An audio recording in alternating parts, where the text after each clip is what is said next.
Hi, scholars. Welcome to our next history lesson. You may recall that in our last lesson, we heard about Europeans buying spices from the Venetian merchants, right? The merchants in Venice, who were buying it from the Arab traders who were the ones with the monopoly, right? They had a monopoly on the spice trade and were selling it to the Venetian merchants at a high price. And then the Venetian merchants were selling it to the people of Europe at even a higher price. And the Arab traders were keeping that location of the Spice Islands a very well guarded secret, right?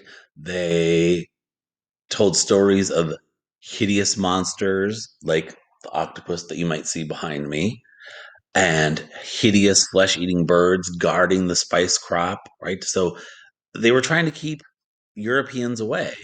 But then we heard Marco Polo had written a book, and in that book there were some maps, and one of those locations was the Spice Islands, which led Europeans to wanting to try to locate those spices themselves. And that, scholars, brings us to our work today on lesson 3. So, our objectives for today, what we're going to learn about, what we're going to accomplish today. We will discuss the motive, the why, for Europeans to travel to the Spice Islands. You might already have a sense of what that is. And we will examine the means, the how, for Europeans to travel to the Spice Islands. So, really, the two big things, the why and the how today. The why and the how. So, we'll start with the motive, the why. Right? So Europeans wanted to find a sea route to the Spice Islands so they wouldn't have to buy spices from the Venetian merchants. Right? Keep that in mind, right? They're paying a really high price. And now that they have a sense of where the Spice Islands are, and there's starting to be more of a sense that you wouldn't fall off the earth if you got to the edge of Africa. They're not completely certain of that yet, but it's now believed more and more that that's not going to be what happens to them. So their motive is they want to save money. They want to go get these spices without having to buy them from the Venetian merchants, spending a lot of money. So, is saving money sometimes a motive for you and your family? I know it is for me. But the question becomes in their motive, right, of getting to the Spice Islands, how do we do that? So, looking at this map, right, the red circle is the Spice Islands area, and the orange line is what the Arab traders are doing, right? They have that monopoly. So, they're following that route to get to Venice to sell to the Venetian merchants. So, the Europeans can't use that route, right? The Arab traders are not going to share that. So the question becomes, how do we get to the Spice Islands? We have a sense of where they are. How do we get to them? Right? Do we follow that green route? How about the purple route? And that purple route is interesting, scholars, because at that time, Europeans don't realize that there are two more continents there. They actually think the world is quite a bit smaller than it is, and that it's made up of Asia, Europe, and Africa. They don't know about North America, South America, Antarctica, and even Australia yet in this time of the mid 1400s. So maybe going that purple route or the blue route. So there's not really any certainty yet about how to get to the Spice Islands, which way would work. So that's going to be coming up in our study. So they're motivated, but still not completely sure how to get there. And then they need the means, the how. So now we know why they want to go. They're not quite sure where to go. And then how are they going to get there?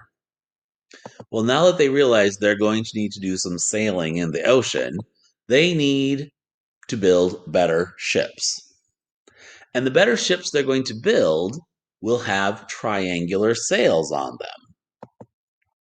Those triangular sails are called lateen sails, and they're also going to have square sails. So it's going to be a mix, as you can see in that picture, of triangular sails and square sails, right? Helping to capture the wind better and move the ship better as it's moving further out to sea.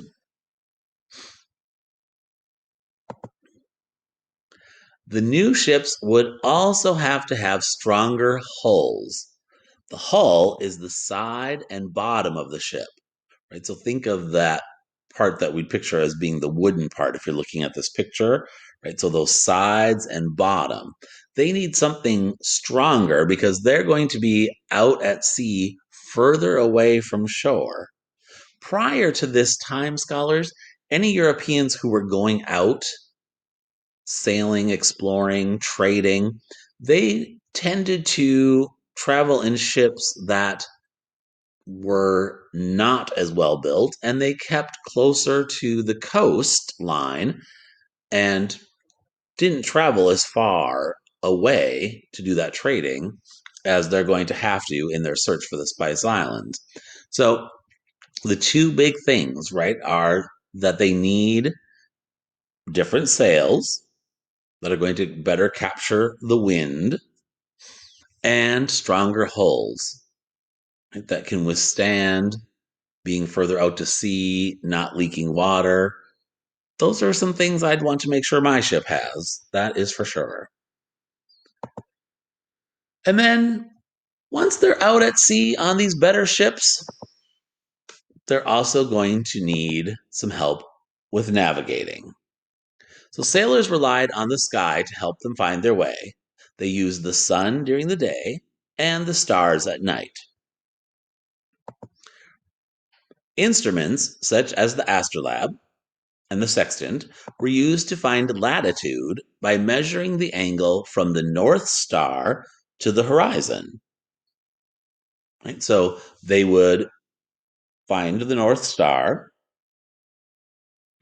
and then use that to measure the angle from the North Star to the horizon. So remember, the horizon, right, runs this way. It's a horizontal line. Right? So where the sky and the ocean were meeting would be the horizon. Like if you look out at a distance, you see the horizon. So they would use that to help them, right, finding their latitude, which helped them with their location of where they were.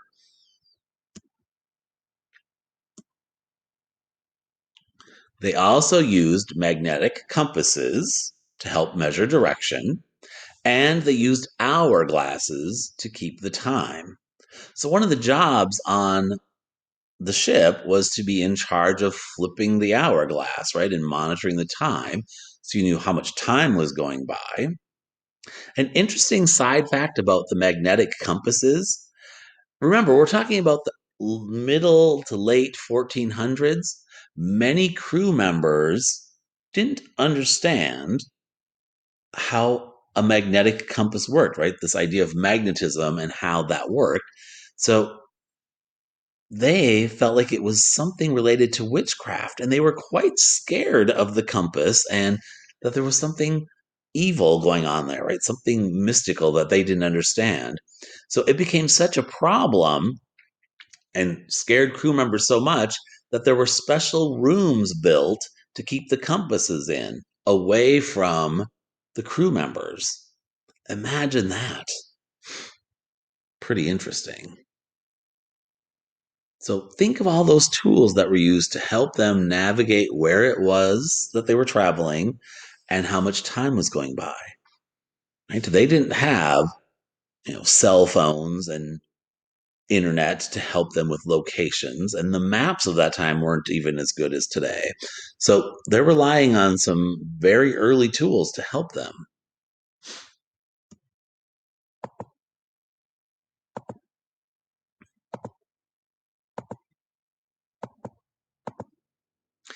So let's review what we learned about today.